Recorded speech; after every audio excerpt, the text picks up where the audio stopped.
मेरे बहुत ही प्रिय और बेहद सम्मानित साथियों, हृदय की असीम गहराइयों से अभिनंदन, बहुत बहुत हार्दिक स्वागत। साथियों, आज अगस्त 2021 का पहला दिन है, 1 अगस्त, और मैं कार्यक्रम के पूर्व में ही ये पूरी शुभकामनाएं आपको देना चाहता हूं कि पूरा माह आपका सफलता में, मनोकामना पूर्ति में गुजरे। श्रावण मास चल रहा है, महादेव शिव आप पर आशीर्वाद की पूरी वर्षा करें, ऐसी मैं प्रार्थना करता हूं। साथियों, प्रत्येक रविवार की तरह आज भी हमने हमारे सम्मानित दर्शकों के कुछ कमेंट्स शामिल किए हैं। हालांकि हमारी तरफ से ये पूरा प्रयास किया गया है कि अधिक से अधिक कमेंट्स को शामिल किया जाए और आपकी जिज्ञासाओं को शांत किया जाए। साथियों, आगे आपके कमेंट्स का सिलसिला प्रारंभ करें उससे पहले एक बेहद ही ज़रूरी सूचना कि हमारे चैनल पर आप लोग अपने निजी जीवन से संबंधित जानकारी शेयर करते हैं, अपनी जिज्ञासाएं, अपने प्रश्न शेयर करते हैं, परंतु कुछ ऐसे असामाजिक तत्व भी हैं जो आपके कमेंट्स का जवाब देने का प्रयास करते हैं, आपको बरगलाते हैं। आपको सावधानी केवल यही रखनी है कि किसी भी प्रकार के कमेंट्स जो कि किसी अनजान हैंडल से आया है, किसी दूसरी आईडी से आया है, उसका जवाब आपको नहीं देना है। कुछ हमारे पास, हमारी आईटी टीम के पास में इस प्रकार की शिकायतें भी आई है कि उनसे उन्होंने पैसों की मांग की और बाद में उनको ब्लॉक कर दिया गया। इस प्रकार की घटना आपके साथ में ना हो, इसलिए सावधानी आपको स्वयं बरतनी होगी। हमारे जो ऑथेंटिक नंबर है, हमारी जो ऑथेंटिक वेबसाइट है, केवल वहीं पर आपको संपर्क करना है। स्क्रीन पर आपको नंबर नजर आ रहा है, मैं भी उसको दोहरा देता हूं, 9529020222। तो आइए साथियों, शुरुआत करते हैं और पहला कमेंट हमने शामिल किया है उषा मिश्रा जी का। उषा जी, आपने लिखा है, सर, कोरोना से बहुत से लोगों का घर बर्बाद हुआ है, ज्यादातर यंग लोग कोविड से मरे हैं, तो जो कम एज की लड़कियां विधवा हुई हैं, तो क्या ऐसा विधवा योग से हुआ है? उषा जी, बिल्कुल विधवा योग से ही हुआ है। दरअसल जितनी प्रकार की भी महामारियां समय समय पर विश्व में मंडराती हैं, आती हैं, अपना भीषण रूप दिखाती हैं, उसमें कहीं ना कहीं उस समय के गोचर का भी नकारात्मक पहलू जरूर होता है। और जहां तक आपके इस प्रश्न का, इस कमेंट का सवाल है, निश्चित तौर पर उन सभी की कुंडलियों में इस प्रकार का कोई ना कोई योग घटित अवश्य हो रहा होगा, गोचर उनके विपरीत चल रहा होगा, और हमने स्वयं इस कोरोना काल में शोध करके इस बात को पुख्ता सबूत के साथ में प्रमाणित किया है। साथियों, अगला कमेंट है करिश्मा शाह जी का, और करिश्मा जी, आपने भी हमारे द्वारा पूछे गए प्रश्न का सही उत्तर दिया है, 108 नाम। आपको ढेर सारी शुभकामनाएं, उज्जवल भविष्य की बहुत सारी शुभकामनाएं। साथियों, अगला कमेंट है सोनू कुशवाहा जी का। आपने लिखा है, थैंक्स गुरु जी। सोनू जी, आप अगर हमारे किसी कार्यक्रम को सराहते हैं तो इसमें हमारा उत्साह वर्धित होता है। आशीर्वाद हृदय की गहराइयों से। अगला कमेंट है भारती पंवार जी का। आपने लिखा है, जिनसे शादी की बात चल रही है वो मंगली हैं, बट मुझे उनसे प्रेम है, उनका पता नहीं, क्या ये दोष समाप्त हो जाएगा? भारती जी, मंगल को और मंगली दोष को इस बात से कोई मतलब, कोई इत्तेफाक नहीं कि आप किससे प्रेम करते हैं, किससे नफरत करते हैं। उसको तो अपना कार्य करना ही है। वो मंगली हैं तो आप किसी विद्वान का सहारा लीजिए और ये पता करिए कि क्या आपकी कुंडली से उनकी कुंडली का मिलान हो रहा है, क्या उनका मंगली दोष कैंसिल हो रहा है। ये सब करने के बाद में, पूर्ण रूप से कुंडली मिलान के बाद ही आप किसी भी प्रकार का स्टेप शादी को लेकर के उठाएं। यहाँ हम ये प्रयास करेंगे कि यदि मंगल पर आपको कोई डाउट है तो यहाँ मंगली की हमारी जो पूरे एपिसोड्स की प्लेलिस्ट है उसका लिंक यहाँ आई बटन में हम दे रहे हैं, आप विस्तार से जानकारी प्राप्त कर सकते हैं। साथियों, अगला कमेंट है प्रीति सैनी जी का। गुरुजी, मेरे आसपास पलाश के फूल नहीं हैं तो मैं क्या करूं? दरअसल इन्होंने उसमें कमेंट किया है, एक हमने प्रयोग बतलाया है जिसमें आप अपने प्रेमी या प्रेमिका की प्राप्ति के लिए, मन चाहे विवाह के लिए, एक प्रयोग में पलाश के फूलों की आवश्यकता होती है। तो मैं तो आपसे यही कहूँगा कि आप बसंत की प्रतीक्षा करें। बसंत ऋतु के पश्चात होली के आसपास ही आपको ये फूल अवश्य मिलेंगे। साथियों, अगला कमेंट है, इन्होंने आईडी का जो नाम है वो लिखा है जय मां काली, और आपने लिखा है गुड आफ्टरनून सर। जो भी आपका नाम है, आपको आशीर्वाद हृदय की गहराइयों से, उज्जवल भविष्य की ढेर सारी कामनाएं। अगला कमेंट है मुदित साहू फोटोग्राफी, और आपने लिखा है what if someone don't have कुंडली and exact time of birth, उसकी शादी कैसे होगी। देखिए मुदित जी, शादी तो वैसे ही होगी, वैदिक रीति से होगी जैसे सभी की होती है। आपने पूछना चाहा है कि किसी को यदि अपना जन्मदिन या समय ठीक से पता नहीं है तो उसके पास में क्या ऑप्शन है। उसके पास में ऑप्शन है प्रश्न कुंडली का। प्रश्न कुंडली भी एक वैदिक विज्ञान है और उसकी सहायता से भी एग्जैक्ट भविष्यवाणी की जा सकती है। यदि सामने वाले की दो पक्षों में, एक वर है एक वधू है, अगर किसी एक का तो एग्जैक्ट सब कुछ पता है, दूसरे का नहीं पता है, तो हम प्रश्न कुंडली का सहारा ले सकते हैं। साथियों, अगला कमेंट हमने शामिल किया है नीता कोठारी जी का, और आपने लिखा है मेरा नंबर कब आएगा। लो, आ गया आज आपका नंबर। नीता जी, हमारा प्रयास दिल से यही रहता है कि हम अधिक से अधिक कमेंट शामिल करें, चाहे वो कमेंट छोटा हो बड़ा हो, उससे कोई फर्क नहीं पड़ता। हम भावनाओं को प्राथमिकता देते हैं। आपको भी ढेर सारी उज्जवल भविष्य की शुभकामनाएं। साथियों, अगला कमेंट हमने शामिल किया है भूपी रावत जी का। प्रणाम गुरु जी, ज्योतिष एक बहुत ही गहरा विज्ञान है और इसमें तथा कथित का प्रश्न नहीं होना चाहिए। जो भी बताया जाए उसमें एकदम स्पष्टता होनी चाहिए। हाँ, फल कथन में संभावनाएं हो सकती हैं, लेकिन मारक और कारक ग्रह में एकदम 100% सत्यता होनी चाहिए। मीन लग्न में मंगल लग्नेश के परम मित्र होते हैं, तो इस लग्न में मंगल एक योग कारक होते हैं, तो यहाँ पे तथा कथित का प्रश्न ही नहीं बनता। इस पर आपकी भी स्पष्टता चाहता हूं, कृपया मार्गदर्शन करें। भूपी रावत जी, आपने बहुत ही अच्छा और बुद्धिमत्तापूर्ण प्रश्न किया है। जो तथा कथित शब्द हमने प्रयोग किया है वो हमने अपने लिए प्रयोग नहीं किया है, हमने आप लोगों की ही गलतफहमी दूर करने का प्रयास किया है कि कुछ लोगों द्वारा कथित तथा कथित वो सही नहीं है, ना हम उसको समर्थन करते हैं।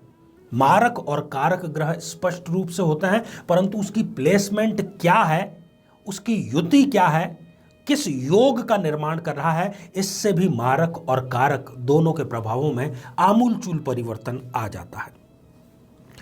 साथियों, अगला कमेंट है प्रीति गुप्ता जी का। गुरु जी प्रणाम।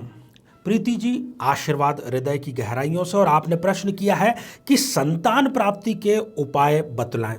प्रीति जी, हम विभिन्न कार्यक्रमों के माध्यम से नियमित रूप से संतान प्राप्ति के उपाय बतलाते रहते हैं, उन कारणों पर भी चर्चा करते हैं कि संतान प्राप्त क्यों नहीं हो रही है। यहाँ आई बटन में हम इसका एक प्लेलिस्ट का आपको लिंक देंगे जिसमें संतान प्राप्ति से संबंधित कई प्रयोग आपको मिल जाएंगे। ढेर सारी शुभकामनाएं। साथियों, अगला कमेंट है कदम कृष्णा जी का, और आपने लिखा है मेरे घर से 60 फीट पर पीपल का वृक्ष है, उसे कैसे हटाएं। Reply please please please. Kadam ji, मैं तो सबसे पहले आपसे यही जानना चाहूंगा कि 60 फीट एक बड़ी दूरी होती है, और यदि वहां पर पीपल का वृक्ष है तो आपको उससे क्या आपत्ति है। वो जहां है उसको रहने दीजिए, वो ऑक्सीजन ही दे रहा है, छाया ही दे रहा है, आपका कुछ बिगाड़ तो नहीं रहा। साथियों, अगला कमेंट है शिवम चंद्र जी का, और आपने भी सही उत्तर लिखा है 108 दिन। शिवम जी, ढेर सारी उज्जवल भविष्य की शुभकामनाएं। साथियों, अगला कमेंट है सुमन कुमारी जी का, और आपने लिखा है नमस्ते बाबा जी, मैं अपनी शादी का ना सुन सुनकर थक चुकी हूं, कोई उपाय बतलाइए। सुमन जी, लगता है कि आप हमारे इस चैनल पर नए व्यूअर हैं। हम नियमित रूप से ऐसे ऐसे उपाय बतलाते हैं कि जो शादी की आस छोड़ भी चुके हैं, जो रिजेक्ट की जिनको इंतहा का सामना करना पड़ा है, उन तक के विवाह संपन्न हो गए हैं। तो यहाँ प्ले लिस्ट में हम उसका भी आपको एक लिंक दे रहे हैं, आप जाकर के वहाँ पर अपने जो भी आपको प्रयोग उचित लगता है उसको करके अपनी शादी की तैयारियां प्रारंभ कीजिए। साथियों, अगला कमेंट है अमित चौहान जी का। गुरुजी, जिनके 7th हाउस में शनि हो तो उन्हें कैसे पार्टनर से शादी करनी चाहिए ताकि लड़ाई न हो?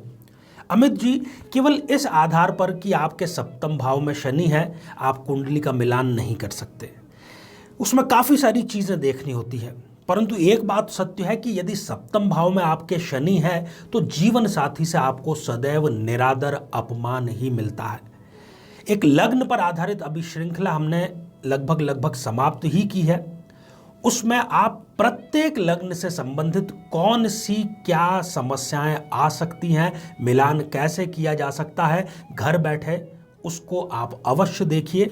हो सकता है तो हम यहां पर उसका लिंक देने का प्रयास करेंगे आपको। साथियों, अगला कमेंट है वंदना मिश्रा जी का और आपने लिखा है, गुरुजी प्रणाम, मैं भी बहुत परेशान हूं। मैं केवल नाम की पत्नी हूं। मैं आपकी सारी वीडियो देखती हूं और गुरुजी, मैंने मंगल को हनुमान मंदिर में नारियल वाला उपाय शुरू किया है। पंडित जी आशीर्वाद दीजिए कि मेरा ये उपाय फलित हो। प्रणाम। वंदना जी, आशीर्वाद हृदय की गहराइयों से, और मैं भी ईश्वर से यही प्रार्थना करता हूं कि आपकी पूजा अर्चना आराधना का आपको सकारात्मक लाभ शीघ्र मिले। साथियों, अगला कमेंट है someone's happiness only Mayuri. Sir, मैं ब्राह्मण हूं और मुझे पटेल लड़का पसंद है। पहले मेरी कुंडली में मंगल नहीं था, पर अब फोन पर देखा तो मंगल बता रहा है। क्या ये सही होगा शादी करना? मयूरी जी, मैं प्रेम विवाह के बिल्कुल भी विरुद्ध नहीं हूं, परंतु मैं बार बार और लगातार कहता हूं कि चाहे आप प्रेम विवाह ही क्यों ना कर रहे हो, कुंडली मिलान आपको करना पड़ेगा। यदि आप कुंडली मिलान नहीं करते हैं या कुंडली मिलान नहीं हो पा रहा है तो उसका उपाय भी किया जा सकता है। आप अपने घर वालों की सहमति से, किसी विद्वान की सहायता से कुंडली मिलान करें और दोनों परिवारों की सहमति और रजामंदी के बाद ही किसी प्रकार का कोई स्टेप उठाएं। और जहां तक आपने पूछा है कि पहले मंगल नहीं था, ऐसा नहीं होता है। मंगल या तो होता है या तो फिर नहीं होता है। आपको कोई ना कोई गलतफहमी अवश्य हो गई है।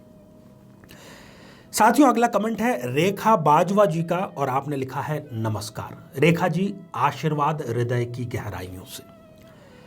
अगला कमेंट है सोनी सैन जी का, प्रणाम, आपके चरणों में भेंट करने के लिए धन तो नहीं है, आपके लिए हृदय में स्थान है। सोनी जी, हमें आप लोगों जैसे दर्शकों की ही आवश्यकता है। आप ही हमारी शक्ति हैं। आपके हृदय में स्थान मिल गया, इसके अलावा हमें और कुछ भी नहीं चाहिए। ढेर सारी आपको उज्जवल भविष्य की शुभकामनाएं।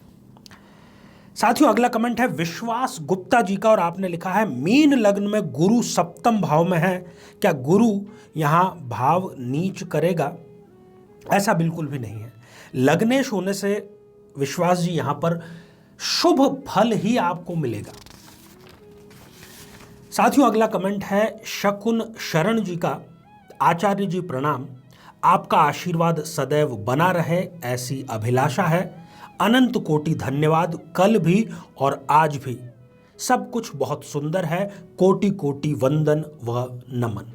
शकुन जी, आप हमारे बहुत ही सम्मानित और बहुत ही लंबे समय से हमसे जुड़े हुए हैं और ईश्वर से हम यही प्रार्थना करते हैं कि आप सदैव सुखी रहें। साथियों, अगला कमेंट है सुमी सहारण जी का और आपने लिखा है, गुरुजी प्रणाम। सुमी जी, आशीर्वाद हृदय की गहराइयों से, ईश्वर आपको सफलता प्रदान करे। अगला कमेंट है अनामिका मिश्रा जी का और आपने लिखा है, नमस्कार। अनामिका जी, सादर नमस्कार, आशीर्वाद हृदय की गहराइयों से। अगला कमेंट है आरती तिवारी जी का और आपने लिखा है, ओम, और इस ओम में ही पूरा ब्रह्मांड समाया हुआ है। आरती जी, आशीर्वाद हृदय की गहराइयों से। अगला कमेंट है कुलविंदर कौर जी का, और आप भी हमारे एक नियमित दर्शक हैं। प्रणाम गुरुदेव जी। कुलविंदर जी, आशीर्वाद हृदय की गहराइयों से, उज्जवल भविष्य की ढेर सारी शुभकामनाएं। साथियों, अगला और अंतिम कमेंट आज का हमने शामिल किया है संध्या पाल जी का, और आपने लिखा है पितृदोष को दूर करने के उपाय बतलाएं जिससे शादी में बाधा ना आए। मेरी शादी में बहुत बाधा आ रही है, रिश्ता पक्का होकर टूट जाता है। संध्या जी, पितृदोष का सबसे आसान, सबसे सरल और सबसे प्रभावी उपाय है कि आप अमावस्या पर सरसों के तेल का दिया पीपल के वृक्ष के समक्ष संध्या काल को अवश्य लगाएं।